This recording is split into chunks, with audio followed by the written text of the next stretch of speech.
मंच और सामने आप सभी बहुत बहुत धन्यवाद और आभार कि आपने मुझे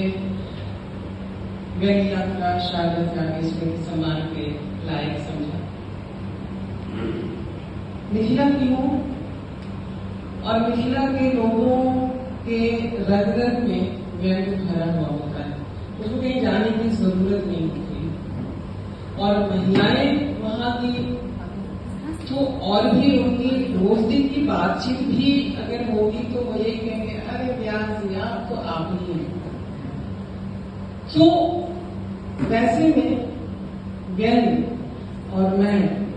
या मेरी माटी मिथिला के सब एक दूसरे में समाहित है। और ये व्यंग्य की अगर मैं शुरुआत देखूं तो विद्यापति ने पहले व्यंग्य लिखा जब बेमेल विवाह पर उन्होंने ये लिखा और ये कहा लोगों से कि ए मेरे रास्ते में चलते हुए भाई बंधु, जो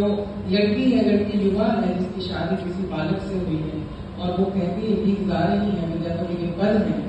कि कहे हम बाबू जैसे कि नथ धेनु गाए हो, कही हम बाबू जैसे कि नथ धेनु गाए हो, दूध पियाएंगे पोस का जमाए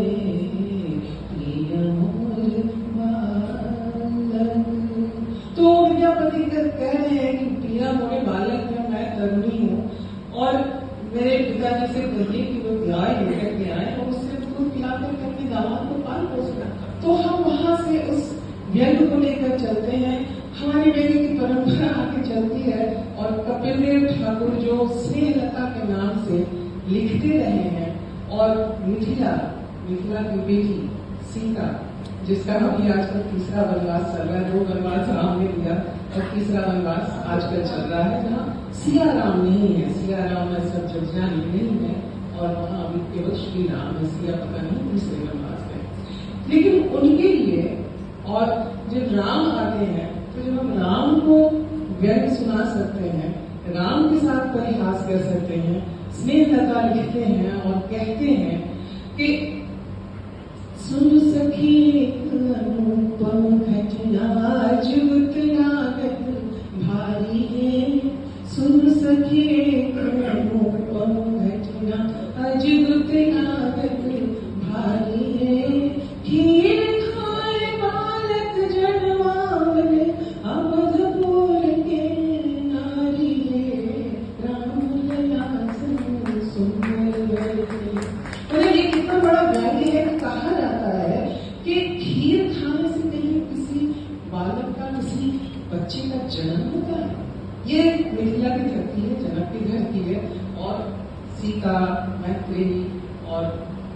भामती की धरती है, उषा किरण खान की धरती है जो भी कुछ दिन पहले हमसे बिछुड़ गए हैं। और उनके व्यंग्य जो हमारे रोज दिन की बातचीत में होती थी तो व्यंग्य का स्वाद हमें मिलता रहता था। और मुझे इस बात की बहुत खुशी है कि मैं यहाँ इस